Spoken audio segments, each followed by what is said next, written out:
Well, here it is, season on the brink. Boston Celtics down 3-2 to the Sixers. Never thought we'd be here.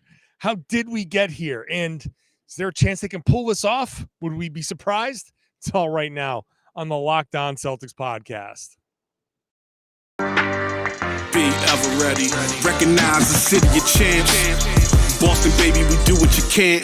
Locked on number 18, Tatum and Brown, J-team, step back. We gon' wet that and slay teams. Of course, the Celtics, who else could it be? Screaming like KG with the Larry O.B. Karalis above average, assessing the team status. Best daily pod, no cap, salary matching. Clutch like Bird the DJ, keep John on replay. Prime time, dapping up the truth on the sideline. Raining J's, how it started, raising banners, how we finished. Locked on Celtics, pod, home of the winners. B. Hey there, welcome back to the Locked On Celtics podcast right here on the Locked On Podcast Network, where it's your team every day. I'm here for you every day with a free, fresh podcast dropped directly to the devices of subscribers. So make sure you open up that podcasting app, hit subscribe, get this podcast whenever it drops. It's going to be a late one tonight. These post-game pods happen really, really late. You can watch the show on YouTube as well. I'm John Karalis. I used to cover the team. I still currently cover the team for Boston Sports Journal. Although, considering the way I can't speak, maybe he doesn't want me covering the team anymore. Today's show is brought to you by Gametime, the Gametime app, which, if you download the Gametime app, you can create an account, use the code LOCKEDONNBA for $20 off your first purchase. Last-minute tickets, lowest price guaranteed with the Gametime app. All right, Celtics lose this one. 115-103. I got my little box score over here. I'm here live. Well, not live. I'm recording it as live at the TD Garden, but this is not the green screen. I can actually interact with my background now. I like being able to do that. The Celtics lose this one, and it wasn't this close. The only reason why it was a 12-point game is, amazingly, Peyton Pritchard and the Bus One boys, Luke Cornett, Mike Muscala, let's see who else was in there. Sam Hauser, Grant Williams was in there. That group came in and cut the lead down. For a hot second, we were sitting there like, wait a second. Is Joe Mazzulla going to have to sub Tatum back in or something? It got to a point where the Celtics just effort and energy was able to take advantage of the Sixers kind of trying to milk the clock and just put this thing to an end. And Pritchard hit a few shots. What was he? He was 2 of 2, 3 of 5 overall, 2 of 2 from 3. Sam Hauser hit a 3. I mean, in the course of just about 4 minutes, those guys, Hauser, Cornett, Muscala, were all plus 9s. And Peyton Pritchard, who got thrown in there at 9:15 to go, was a plus 14. Peyton Pritchard was a plus 14 in a game they won by 12. How about that for you? And that just tells you effort and energy were not there throughout the game.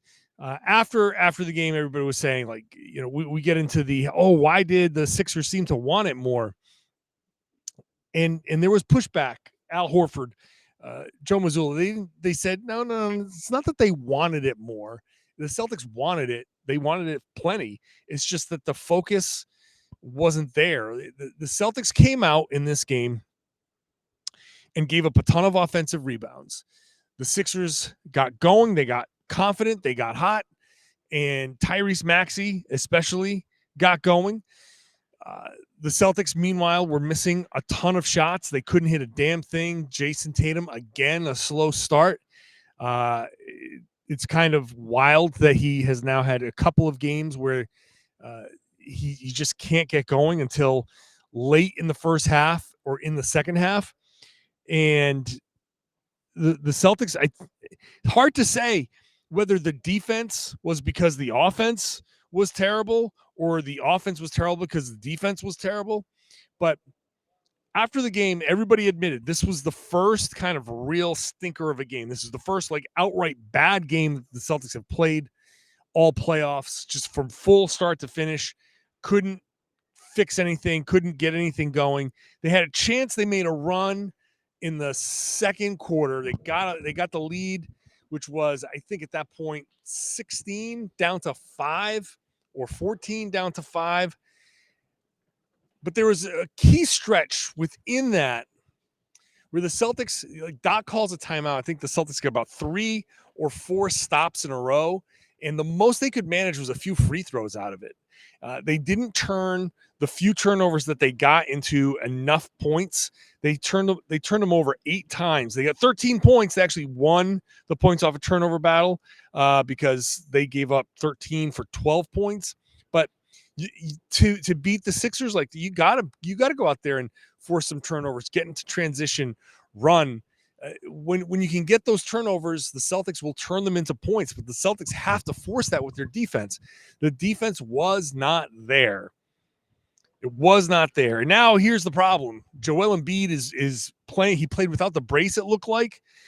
He had 33 points. He was a plus 21. He was 10 of 11 from the line, 10 of 23 overall. He hit 3 3-pointers. He had 3 assists, 7 rebounds. It was Embiid playing well enough. But the Celtics should have the formula for defending Embiid. And it didn't work the way it should have worked. The Celtics defensively were not fully there. They gave up 13 second chance points, but those were mostly early that got the Sixers going. And then after that, the Celtics, they couldn't string enough stops together to get a run going. Other than that second quarter where they strung a bunch of stops together and they couldn't turn it into points, they still managed to cut the lead down to 5. But then after that, the lead ballooned back up. And the Celtics went to the half down 9, which was actually really, really good considering the circumstances. But they could never, after that, get enough stops together to kind of to make this a something that made the Sixers sweat. Sorry, my brain is working about as well as the Celtics defense right now. 2:30 in the morning, yeah. We podcasters, we love to tell you how late we're up podcasting. I've listened to a few other podcasts, and we all love to say when we're up late. Let's take a second. Let's come back. We'll talk about some of the things that were said, the focus, individual performances like Jaylen, Jayson, Al Horford, all of that. We'll do that in just a minute. First, today's show brought to you by Gametime. Gametime is going to get you the tickets you want to the events that you need at the last minute. There are flash deals, last minute tickets. It's easy to find and buy these tickets for any kind of events in your area, whatever you want. If you are interested in suddenly going to Game 6, if the Celtics win Game 6, if you're here in Boston, all of a sudden last-minute tickets are going to become available for a Game 7 against the Sixers. Maybe you want to use the Gametime app for that. But around here, there are shows. There's always something going on in the theater district that's fun. There's comedy. You can get all of that on the Gametime app. You can also get images of your seat, so you can see before you buy. So like on my YouTube page, my seat would say, oh, look at this view I've got of the garden. That's a pretty good view. They would show you this view. Pretty awesome. And with the Gametime app, they've got a guarantee. If you get the same ticket in the same section in row for less, you get credited 100% of the difference. 2 taps, you buy your tickets. They go directly to your phone. So download the Gametime app, create an account, use Lockdown NBA as the code. You get $20 off your first purchase. Terms apply. Again, create an account, redeem the code Lockdown NBA for $20 off. The Gametime app is last minute tickets, the lowest price guaranteed. I want to thank you for making Locked On Celtics your first listen every day. Make sure you're listening tomorrow. I don't know what I'm going to be talking about tomorrow other than getting ready for Game 6. Actually, yes, we'll be getting ready for Game 6. I will be on my way to Philadelphia. I will be back in Philadelphia for Game 6. So check that out tomorrow, and I will do a post-game Game 6 podcast as well. All right. Individual performances in this game before the next segment where I get to the Celtics having been here before and just what they might be able to do. Jaylen Brown, 24 points, 9 of 16 shooting. He was playing well early. The Celtics did the same thing. They got away from him, and a lot of people were like, "Hey, you know what? Jaylen Brown's been the only effective guy. Why isn't he playing? Why isn't he touching the ball more? He didn't get enough shots, but then he did touch the ball, and he had a weird 3 of 8 night at the line, which is not the weirdest thing, I guess, with Jaylen, because he does have tendency to get into little free throw funks. Overall, his night, 24 points, 6 rebounds, 2 assists. He did 5 fouls again, in foul trouble again. 3 turnovers, 2 of those were offensive fouls, so it's not the live ball type for most of them. But the hiccups at the free throw line, that's not great. And just overall, the fouling is an issue. He has to figure out how to play without fouling. If he can get that done, if he can play and not foul and be an effective defender, that changes a lot for the Celtics. So he has to be able to do that. That has to happen in the next game. Jayson Tatum, the other star player here. The end numbers look great. Wow, 36 points, 10 rebounds, 5 assists, 2 steals, just 2 turnovers. Amazing. What a game from Jayson Tatum. But you know what? No, I'm sorry. 3 of 11 from 3, 11 of 27 overall. When Tatum was looking for his shot, looking for his jumper, then things didn't go well. And I'm not saying you can't shoot the jumpers. This is a jump shooting team. This is a 3-point shooting team. So you definitely got to let the 3-pointers fly for sure. 38 of them is a fine number. 38 3-pointers. They only made 12. You can make a very simple argument of like, hey, if you just hit 40% of those, this is a much different game. Which like the Sixers did. They also hit 12 3-pointers. They just took 8 fewer. The Sixers actually made 7 more shots overall. So 14-point difference there, plus the Celtics, minus the Celtics 2 extra free throws. There's your 12-point game. But Tatum has to be better from the beginning. He has to be better from the beginning. Once again, he comes out of the halftime. He gets an and one. He's aggressive. He's going to the rim. He plays through Joel Embiid. That's the type of Tatum that we need to see. That's the type of Tatum that's an all-star. I mean, a superstar, first-team All-NBA, MVP candidate. That's the Tatum that the Celtics need now. And for what they've won 6 games now, you're supposed to win. What is it? 4, 8, 12, 16. You need 16 wins. So they've got 6. They need 10 more.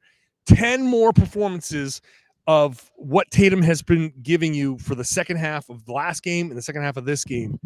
That's what you need from Tatum. That if you are a superstar, like you say you are, that's how you got to play. But you got to do it from the beginning, and you can't be just settling. You have to attack. Then you can get your 3-pointers off the attack. Al Horford, wow.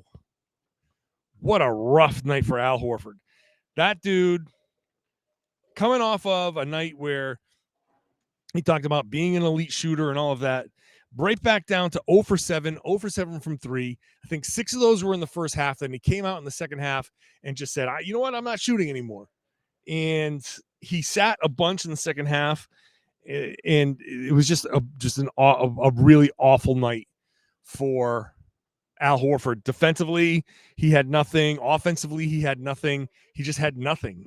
And that's weird for Al Horford. Derek White was a non-factor. Marcus Smart was not great.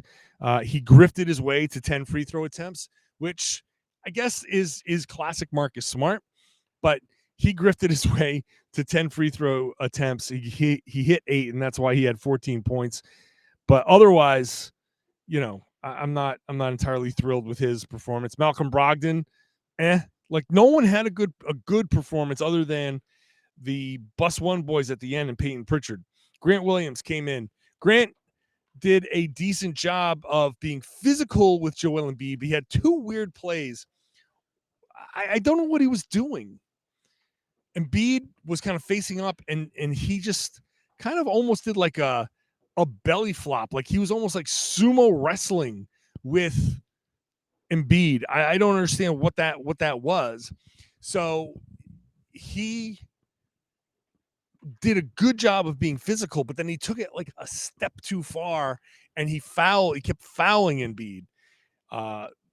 He had one play there where he was kind of like very demonstrably slapping down. And then so Joel Embiid's like, okay, I'm just going to do this since you're just slapping down. And he slapped down on Embiid's hand, and that became a foul. So I don't know what he was doing. I don't know defensively. I was thinking at the time, like, hey, at least he's being physical with Embiid, but then he was being not smart with Embiid.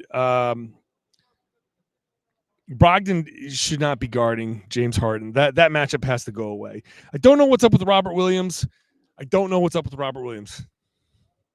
He should be more effective in this matchup in the non-Embiid minutes, but I think he's spending too much time on the floor with Embiid, and he's just not. He's not able to be as effective as he should be.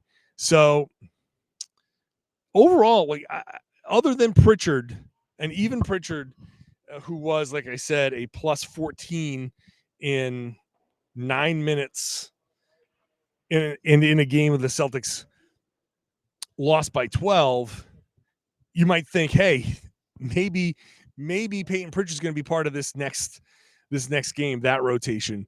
But just in general, the Celtics, they got booed off the floor here.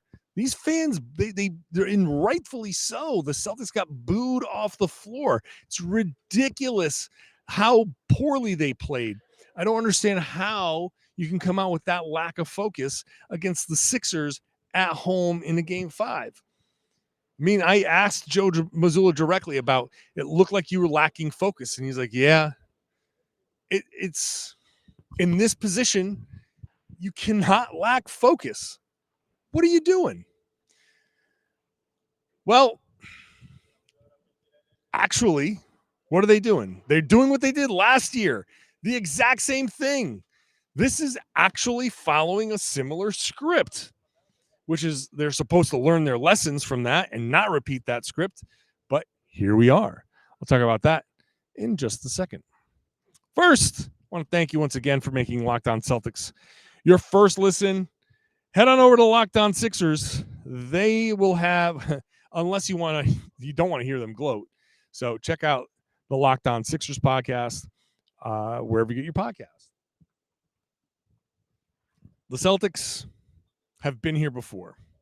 The Celtics have, a year ago, almost to the day, it was May 11th. This game is played on, this is May 10th, right? It's May 10th. May 11th, the Celtics had the lead against the Milwaukee Bucks. They blew it. It was the Bobby Portis putback where, forget Marcus Smart, Jaylen Brown maybe tipped the ball away from one another. Horrible loss. Game 5 at home, you go down 3-2. They've been here before, just a year ago.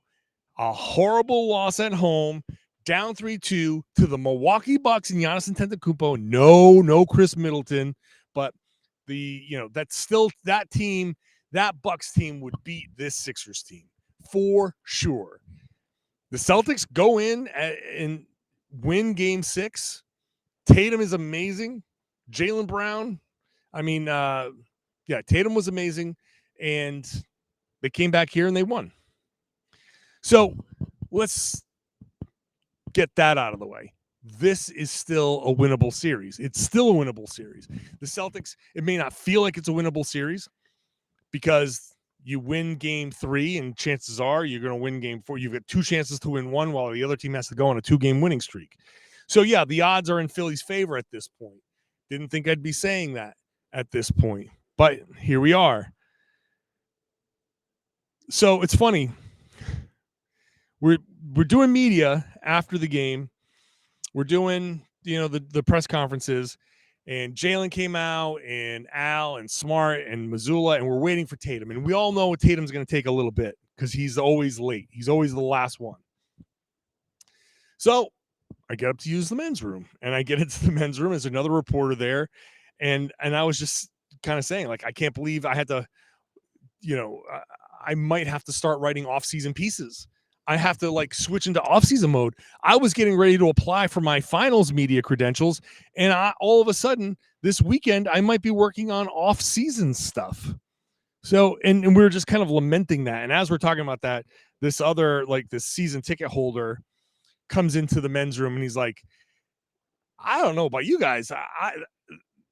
This is the most confident I've been.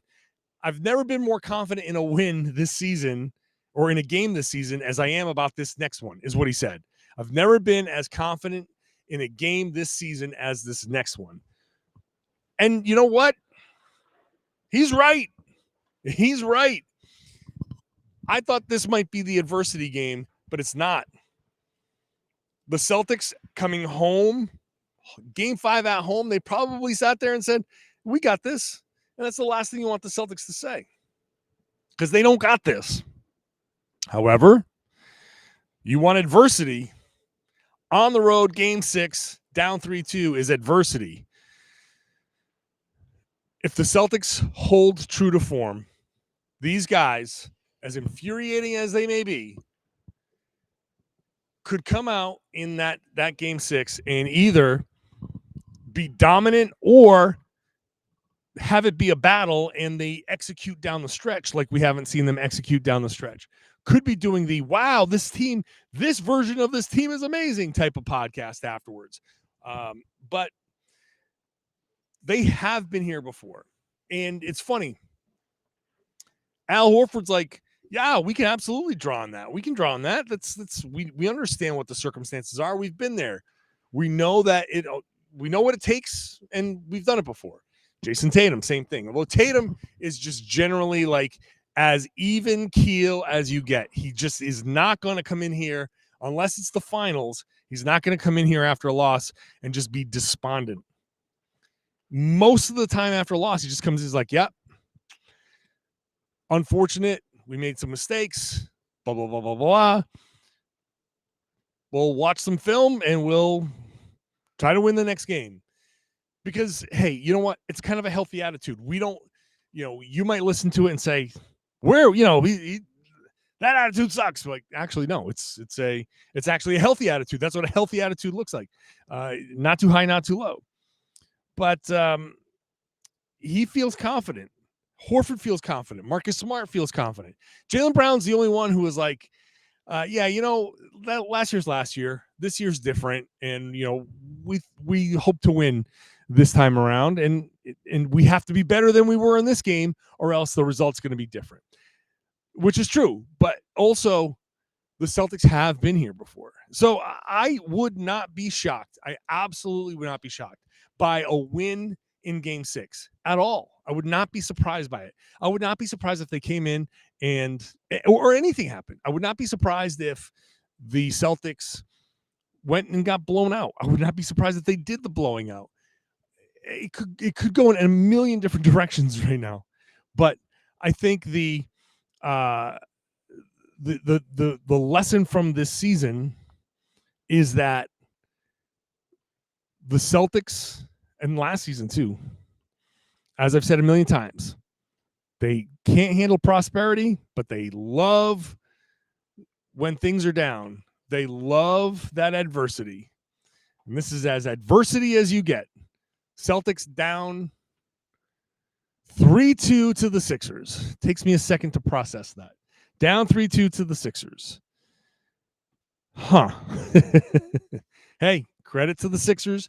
Credit to Embiid. I thought that knee was going to be a problem, and he's getting through it. He's gutting his way through it. Tyrese Maxey, the Celtics let him get going for 6 of 12 from 3. He was going to be due that game. Daniel House Jr., I mean, the defense was so bad that Daniel House played 15 minutes and was really killing the Celtics. I don't know how he ended up a -8. I mean, he must have been on the floor for a lot of the end of the game. That's what it is. He was on the floor for the Celtics. Big 9-point advantage with the Bus One boys. But when it mattered, he was not a -8. He was actually very helpful. And the fact that Daniel House spent any time demolishing the Celtics should be embarrassing to the Celtics. Harden was fine. Triple-double. I mean, no, not a triple-double. Almost a triple-double. 17 points, 10 assists, 8 rebounds, 10 free throw attempts. That's a triple-double, right? Right? That's a Harden triple-double. Points, rebounds, and free throw attempts. The Celtics left too many points. They left 9 points at the free throw line. They're not going to shoot 100%, so 9 points, realistically, you should have gotten 6 or 7 more. But hey, 6 or 7, that's 115, 110. But the bottom line for the Celtics is it's about the three-pointer, and they hit 12. If they had hit 16, hit 4 more, well, that's your difference. That's a tie game. What are the Celtics going to do on Thursday night? I feel like this is going to be a shockingly efficient kind of blowout type of game. That's their MO. And I don't know what's going to happen in game 7. Game 7 at home, they should handle it. Boy, it could be a great setup for another, gut punch for the Sixers. They really get a lot of those from the Celtics. So maybe the Celtics are just kind of like long gaming them and setting them up for one last pull of the football like Lucy does to Charlie Brown. I will be back tomorrow with a podcast that kind of go back and looks at some more of what went wrong in this game, which is basically everything. Marcus Smart said afterwards, everything went wrong. I'll also look ahead to that game 6 and much more. So check that out. Subscribe wherever you get your podcast. Watch the show on YouTube. Hop into the comment section. Let me know what you think there. Let everybody know what you think. Sixers fans are in there talking smack for sure. So go check that out and respond. And you know what? I would love to see you share the podcast, tell your friends and family and everybody that they should be listening to and watching the Locked On Celtics podcast right here on the Locked On Podcast Network, your team every day.